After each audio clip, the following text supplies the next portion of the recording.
Hello everyone, কেমন আছো তোমরা সবাই? আশা করি তোমরা খুব ভালো আছো, সুস্থ আছো। আজকে চলে এলাম তোমাদের জন্য আবার একটা নতুন ব্লগ নিয়ে। তো চলো, এই ব্লগে আমি তোমাদের সাথে শেয়ার করব যেদিনকে আমি আমার বিয়ের কার্ডটা আনতে গেছিলাম। তোমাদের তো আমি আগের ব্লগে শেয়ার করেছিলাম যে আমি আমার বিয়ের কার্ড অর্ডার করেছিলাম কলেজ স্ট্রিট থেকে। শুধু বিয়ের নয়, আমি বৌভাতের কার্ডও অর্ডার করেছিলাম এখান থেকেই।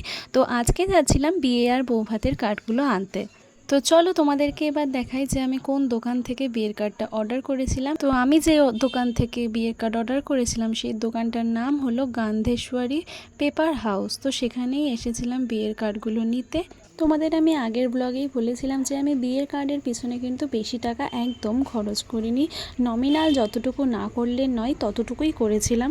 তো এই রেড কালারটা ছিল আমার বিয়ের কার্ড। এটা করেছিলাম আমাদের বাড়ি থেকে।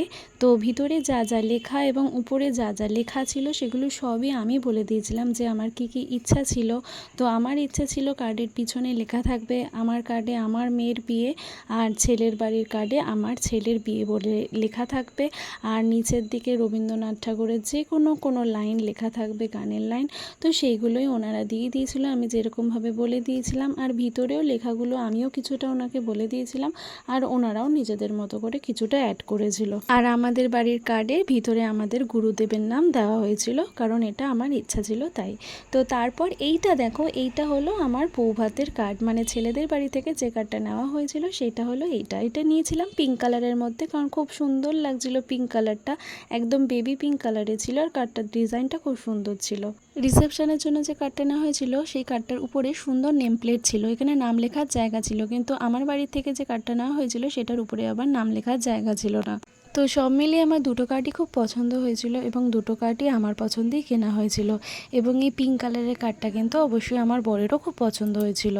আমার একটু ইচ্ছা ছিল এখন যেরকম ডিজিটাল কার্ডগুলো বেরোয় সেরকম টাইপের প্রিন্ট করে নিজের ছবি দিয়ে বানানোর, বাট ওই কার্ডগুলোর অনেকটা কস্ট হয়ে যাচ্ছিলো, মানে কস্টলি ছিল বলতে গেলে। ওগুলো একটা কার্ডের প্রাইস ছিল 100 টাকা করে, মানে আমি যদি 100টা অর্ডার করি প্রায় আমার 10,000 টাকা পড়ে যেত। তাই জন্য আর বাজেট বাড়ায়নি, কারণ প্রত্যেকটা জিনিসের এইভাবে বাজেট বেড়েই যাচ্ছে। আর বিয়ে জিনিসটা এমনই, যেটা এমন মানে কিছু নিজের পছন্দ অনুযায়ী কিনতে গেলে বাজেট টুকটুক করে বাড়তেই থাকে।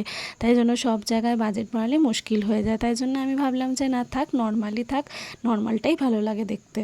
তো তোমাদেরকে আমি এটাই বলবো যে অবশ্যই নিজের পছন্দ মতো তো বিয়েতে কেনাকাটি অবশ্যই করবে, কিন্তু অবশ্যই বাজেটটা মেনটেন করো, কারণ বিয়েতে সব কিছুই বাজেটের বাইরে হয়ে যায়। তুমি যে বাজেটটা একটা ঠিক করে রাখবে, গিয়ে দেখবে দোকানে গিয়ে দেখবে ঠিক তার উল্টোটা, মানে তখন যেটা পছন্দ হবে সেটার দাম সবসময় বেশি হয়, আর তখন বাজেট আস্তে আস্তে বাড়তেই থাকে। তো তারপর বাড়িতে এসে কার্ডগুলো খুলে দেখছিলাম এবং একসঙ্গে সব কার্ডগুলোকে রেখে দেখছিলাম যে কি সুন্দর লাগছিল দেখতে।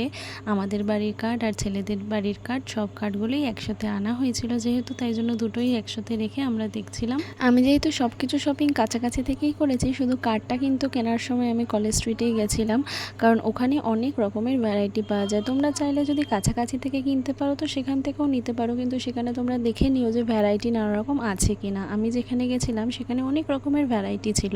হ্যাঁ, আমি বেশি দামের কার্ড চুজ করিনি, আমি নর্মাল নিয়েছিলাম। কিন্তু তোমরা যদি চাও আরও এর থেকেও আরও অনেক সুন্দর সুন্দর কার্ড ওখানে ছিল, সেগুলোও তোমরা চাইলে দেখতে পারো। তবে হ্যাঁ, ওখানে কিন্তু কার্ডের দামটা আলাদা হয় আর প্রিন্টিং চার্জেসটা ওনারা আলাদাই নেয়। তো আমি নিয়েছিলাম আমাদের বাড়ির জন্য 125টা কার্ড, আর ছেলেদের বাড়ি থেকে নিয়েছিল 75টা কার্ড। আমাদের যেহেতু 400 মতো লোক হয়েছিল, তাই জন্য আমরা আগের থেকে কাউন্ট করে নিয়েছিলাম যে কটা বাড়ি হচ্ছে, তো সেই অনুযায়ী আমরা 125টা কার্ড নিয়েছিলাম। হ্যাঁ, ওখানে কিন্তু যাওয়ার আগে অবশ্যই কিন্তু তোমরা আগে লিস্ট করে তারপরে যাবে, কারণ তখন গিয়ে কিন্তু অসুবিধা হয়ে যাবে যে কটা কার্ড নেবে, ওখানে গিয়ে তখন বোঝা যাবে না।